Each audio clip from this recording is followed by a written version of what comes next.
नमस्कार मित्रांनो, स्वागत आहे तुमचं टेक मॅनेजरमध्ये। आजचा व्हिडिओ खूप जास्त सेन्सिटिव्ह आहे की तुम्ही ॲड पण रन करता, मेसेजेस पण येतात, पण सेल का होत नाही।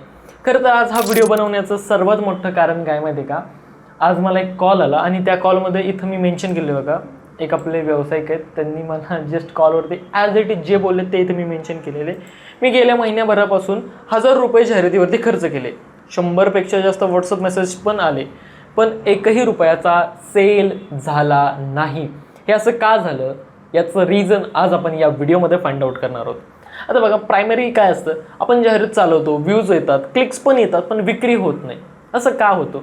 फेसबुकवरती, इंस्टाग्रामवरती जाहिराती तर आपण रन करतो, पण त्याच्यातून रिझल्ट मिळत नाही, गल्ला रिकामाच राहतो। आता ह्या गोष्टी ज्यांच्यासोबत होतात त्यांच्यासोबतचे काही कॉमन पॉईंट्स आहेत, ते कॉमन पॉईंट्स कदाचित तुमच्यासोबत होत आहेत का नाही ते तुम्ही मला सांगा एकदा कमेंटमध्ये। तुम्ही ॲड्स चालवता, मेट्रिक्स पण छान दिसतात, पण मोबाईल नेहमी सायलेंटच राहतो, क्लिक्स येतात पण ग्राहक येत नाहीत, आणि सगळ्यात महत्त्वाचं इतकंच नाही तर लीड्ससुद्धा येतात, फॉलोअप तुम्ही घेता आणि त्या फॉलोअपला रिप्लायसुद्धा कोणी देत नाहीत। म्हणजे थोडक्यात सांगायचं झालं तर पैसे खर्च होतो, पण स्वतःच्या स्ट्रॅटेजीवरचा कॉन्फिडन्स डाऊन होऊन जातो। हे असं का होतं त्याचं रिझन आपण आता फाइंड आउट करूयात। चूक कुठे आहे माहिती आहे का, तुम्हाला यूट्यूबवरती तुम्ही व्हिडिओज पाहिले असतील किंवा तुम्ही मल्टिपल टाइम्स ॲड रन करण्याचा ट्राय केला असेल, बट मोस्ट कॉमन गोष्ट काय होते माहिती का, तुम्हाला सांगण्यात येतं की जाहिरात लावली की पैसे यायला सुरू होतात, परंतु ते सत्य नाही आहे। प्रॉब्लेम जाहिरात लावण्यात नाहीच आहे, मुळात प्रॉब्लेम आहे स्ट्रॅटेजीमध्ये। मी नेहमी म्हणतो तुमची स्ट्रॅटेजी परफेक्ट असली पाहिजे, तुमचं फनल परफेक्ट असलं पाहिजे। आता स्ट्रॅटेजी आणि फनल कशा प्रकारे इम्प्लिमेंट करायचं किंवा काय असतं किंवा प्रॉब्लेम कसा फाइंड आउट करायचा आणि कोणता प्रॉब्लेमने या सगळ्या गोष्टी फेस कराव्या लागतात हे थोडंसं डिटेलमध्ये पाहूयात। स्ट्रॅटेजी, चुकीचं टार्गेटिंग किंवा चुकीचा उद्देश। एक तर सर्वात पहिल्यांदा तुम्हाला अवेअरनेस लावायचं, ट्रॅफिक लावायचं, एंगेजमेंट लावायचं, लीड जनरेशन लावायचं, ॲप प्रमोशन लावायचं की सेल्स लावायचं आहे, हे टार्गेट ऑब्जेक्टिव्ह तुम्हाला सर्वात पहिल्यांदा व्यवस्थित डिफाईन करावं लागेल। दॅट इज, त्यानंतर आहे ICP। ICP म्हणजे काय की कोणत्या एरियामध्ये, कोणत्या जेंडरच्या लोकांना, कोणत्या वयोगटातल्या लोकांना त्यांना काय आवडतं, काय आवडत नाही, ज्याला आपण टार्गेटिंग म्हणतो आणि आपण मार्केटिंगच्या लँग्वेजमध्ये ICP म्हणतो, म्हणजेच आयडियल कस्टमर प्रोफाईल। तुमचा आयडियल कस्टमर प्रोफाईल परफेक्ट आहे का? जर आयडियल कस्टमर प्रोफाईल चुकला तर सगळं काही चुकतं। आणि त्याआधी जर तुम्ही चुकीचं कॅम्पेन निवडलं, म्हणजे awareness, traffic, engagement, lead generation, app promotion, यापैकी कोणतंही एखादं चुकीचं कॅम्पेन निवडलं आणि ते कॅम्पेन निवडून टार्गेटिंग जर परफेक्ट केलं तरीही काही उपयोग नाही आहे। म्हणजे तुम्हाला तुमचं कॅम्पेन परफेक्ट निवडायचं आहे, तुम्हाला तुमचं टार्गेटिंग परफेक्ट करायचं आहे। त्यानंतर येतं मेसेजिंग। लोकांना हवं आहे ते न बोलणं। म्हणजे आता लोक विचारतात की सर तुमचं प्रोडक्टची व्हॅलिडिटी काय आहे, हे प्रोडक्ट माझ्यासाठी व्हॅल्युएबल कसं आहे। आपण एकच गोष्ट कॉपी पेस्ट करतो, काय माहिती का, आमच्या प्रोडक्टची व्हॅलिडिटी अशी आहे, आमच्या प्रोडक्टची खासियत ही, आमचं प्रोडक्ट असं आहे, आमचं प्रोडक्ट असं आहे, एवढी किंमत आहे, खालील लिंकवरती क्लिक करा, ऑर्डर करा, खालील मोबाईल नंबरवरती पेमेंट करा, ऑर्डर करा। मित्रांनो, असं नसतं। जो समोरचा ग्राहक तुम्हाला विचारतोय त्याच सिक्वेन्समध्ये तुम्हाला बोलावं लागतं। ज्या अर्थी लीड्स तुमच्याकडे येत आहेत त्या अर्थी प्रोडक्टसाठी इन्क्वायरी जनरेट झाली आहे, त्या इन्क्वायरीला सेल्समध्ये कन्वर्ट करायचं आहे। आता सेल्समध्ये कन्वर्ट करत असताना सेल्स इज अ सायन्स आणि सेल्स इज अ सायकोलॉजी।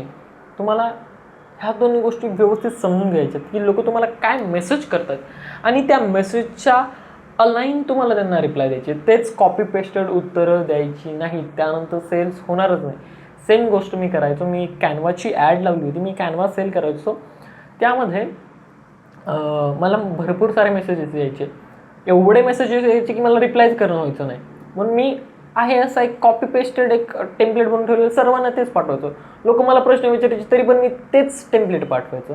त्याच्याने क्लायंट डिसअपॉइंट होतो आणि त्याला वाटतं की हे फक्त विकण्याचा प्रयत्न करतात। तर मेसेजिंगवरती सर्वात मोठं गेम आहे, मेसेजिंगवरती तुमचं लक्ष ठेवा, क्लायंटला जे हवं आहे ते बोला। त्यानंतर आहे ट्रस्ट, विश्वास निर्माण करण्याची गरज आहे तुम्हाला। म्हणजे तुम्हाला आता विश्वास निर्माण करावा लागेल, क्लायंटला प्रोडक्टची आवश्यकता आहे, क्लायंटला सर्व्हिसची आवश्यकता आहे, म्हणून त्याने मेसेज केलेला आहे। आता त्याला ट्रस्ट दाखवा, त्याचं ट्रस्ट बिल्डअप करा। आता भरपूर कॉमन मिस्टेक, कॉमन काय म्हणू शकतो आपण त्याला, आपण अशा पद्धतीने समजतो की ॲड म्हणजे sale, but ad is not equal to sale.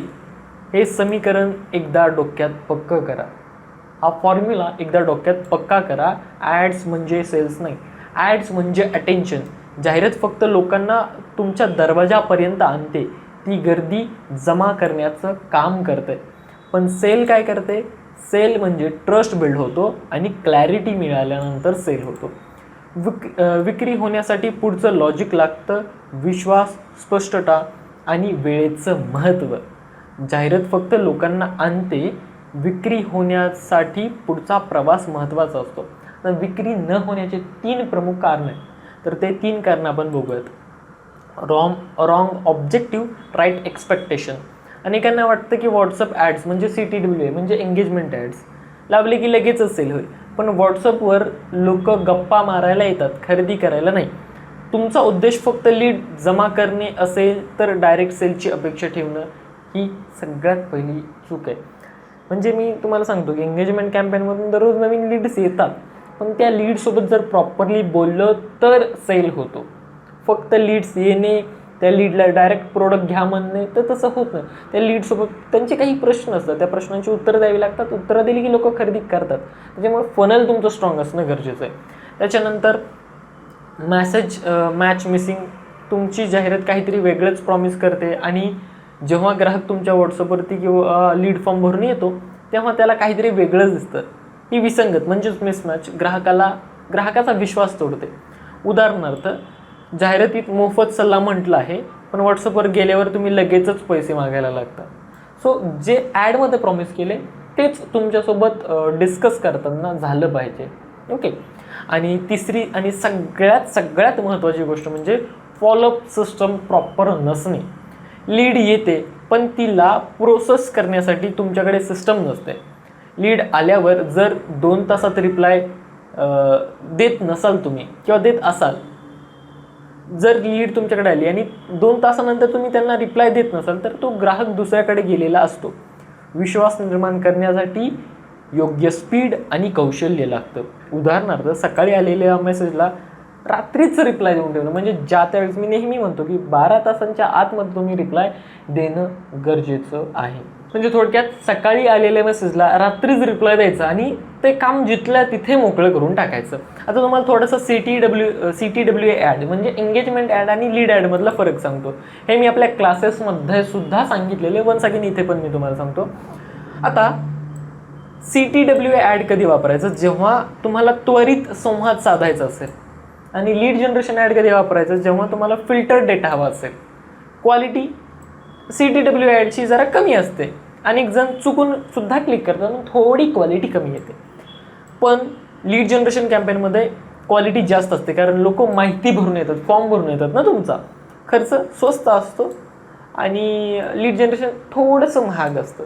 तुमचा बिझनेस कोणता आहे यावरती तुमची ॲड स्ट्रॅटर्जी ठरायला हवी. मी क्लासेसमध्ये सुद्धा आपल्या हेच म्हणतो, 7 दिवसांच्या क्लासेसमध्ये माझं सुद्धा हेच म्हणणं असतं की तुमचा व्यवसाय कोणता आहे त्यावरती तुमची कॅटेगरी डिपेंड करते. तर बाकीच्या एजन्सी तुम्हाला काय सांगणार नाहीत. तर ॲड चालवली की विक्री होईलच. सत्यता काय माहिती आहे का? जाहिरात फक्त एक माध्यम आहे, विक्री तुमचे प्रोडक्ट आणि तुमच्या सिस्टम करतात. खरं तर लोकांना तुमच्यापर्यंत आणण्यासाठी जाहिरात वापरली जाते. जास्त बजेट इक्वल्स टू जास्त सेल्स, याला तर माझा पहिल्यापासून विरोध आहे. असं बिलकुलही नसतं. चुकीच्या स्ट्रॅटेजीवरती पैसा खर्च करणं म्हणजे तो जाळण्यासारखं आहे. लीड्स फक्त लीड्स महत्त्वाचे आहेत, तर असं बिलकुल नाही. लीड्सपेक्षा कन्व्हर्जन महत्त्वाचं आहे. मी आपल्या 7 दिवसांच्या क्लासमध्ये हेच सांगतो तुम्हाला. माझं नेहमी हेच म्हणणं असतं की कन्व्हर्जन ऑप्टिमाइज्ड ॲड असल्या पाहिजेत. आणि फेसबुक मरणार आहे तर असं बिलकुल नाही. फेसबुक आजही योग्य पद्धतीने वापरल्यास सोन्याचं अंड देणारी कोंबडी, मग ते परफेक्टली वापरता आलं पाहिजे. काही मी तुम्हाला छोटेसे रिझल्ट सांगतो. म्हणजे जसं मी तुम्हाला वरती प्रॉब्लेम सांगितला की हा व्हिडिओ बनवण्याचं मेन रिझन काय होतं, तसे हा मी व्हिडिओ बनवण्यापूर्वी सेम गोष्ट भरपूर साऱ्या आपल्या स्टुडंट्सला पण सांगितली, तेव्हा त्यांच्याकडे काय रिझल्ट आले ते पण इथं मी मेन्शन केले, ते तुम्हाला दाखवतो. एक रिअल इस्टेट कन्सल्टंट होते. त्यांच्या अडचण होते की महिन्याला 300 लीड्स यायच्या पण एकही व्हिजिट व्हायची नाही. त्यांनी उपाय काय केला? आपण जे ॲड ऑब्जेक्टिव्ह सांगतो त्यांनी ॲड ऑब्जेक्टिव्ह बदललं, म्हणजे लीड कॅम्पेन लावलं आणि एक ऑटोमॅटिक नर्चर सिस्टम लावली. त्यांना रिझल्ट काय मिळाला, पुढच्या 5 महिन्यात त्यांनी म्हणजे पुढच्या महिन्यात त्यांना रिझल्ट काय मिळाला, पुढच्या महिन्यात 5 व्हिजिट आणि एक मोठं क्लोजिंग झालं. रिअल इस्टेटमधलं एक क्लोजिंग म्हणजे तुम्हाला माहिती असेल किती मोठं असतं. त्याच्यानंतर आपले आणखीन एक स्टुडंट आहेत, त्यांना व्हॉट्सअपवरती भाव विचारायचे, खरेदी करायला कोणीच यायचं नाही. मग त्यांनी काय केलं, व्हॉट्सअप ऑटोमेशन आणि ट्रस्ट बिल्डिंगचे मेसेजेस वापरायला सुरुवात केली. कन्व्हर्जनमधील विक्री 40% वाढली. म्हणजे मित्रांनो, मी तुम्हाला नेहमी सांगायचं बघा आपल्या क्लासमध्ये की आपलं कन्व्हर्जन हे 10% पासून ते 25% पर्यंत असतं, पण सरांनी प्रॉपर त्या ऑटोमेशन इम्प्लिमेंट केलं, 40% कन्व्हर्जन झालं, वाढलं. टोटल 40% नाही आहे, यामध्ये आणखीन 40%नी वाढलं. आता खरा उपयोग काय होतो याने, योग्य ऑडियन्सला टार्गेट करायचं, योग्य गोष्टी बोलायच्या त्यांच्यासोबत आणि योग्य फॉलोअप घ्यायचा. या सगळ्या गोष्टी जर केल्या तर रिस्पॉन्स खूप छान मिळेल. सो शेवटचा एक विचार, प्रॉब्लेम तुमच्यात नाही आहे, प्रॉब्लेम तुमच्या सिस्टममध्ये आहे. आणि आनंदाची गोष्ट म्हणजे सिस्टम बदलता येते. सिस्टम बदला प्रॉपरली आणि व्यवसायामध्ये प्रॉपरली इम्प्लिमेंट करा. बिझनेस 100% ग्रो होईल, ॲड 100% प्रॉफिटेबल राहतील. जर हा व्हिडिओ आवडला असेल तर नक्की कमेंटमध्ये मला सांगा. पुढचा व्हिडिओ कोणत्या टॉपिकवरती बनवायचा हे सुद्धा मला कमेंटमध्ये नक्की सांगा. आणि चॅनलवरती जर तुम्ही नवीन असाल तर चॅनलला सबस्क्राईब करा आणि पुढे येणाऱ्या बेल आयकॉनवर सुद्धा नक्की क्लिक करा. त्याने काय होईल, ज्यावेळेस मी नवनवीन व्हिडिओ अपलोड करेल त्याची इन्स्टंट नोटिफिकेशन तुमच्या मोबाईलवरती मिळून जाईल. भेटूया आपण पुढील व्हिडिओमध्ये. तोपर्यंत धन्यवाद.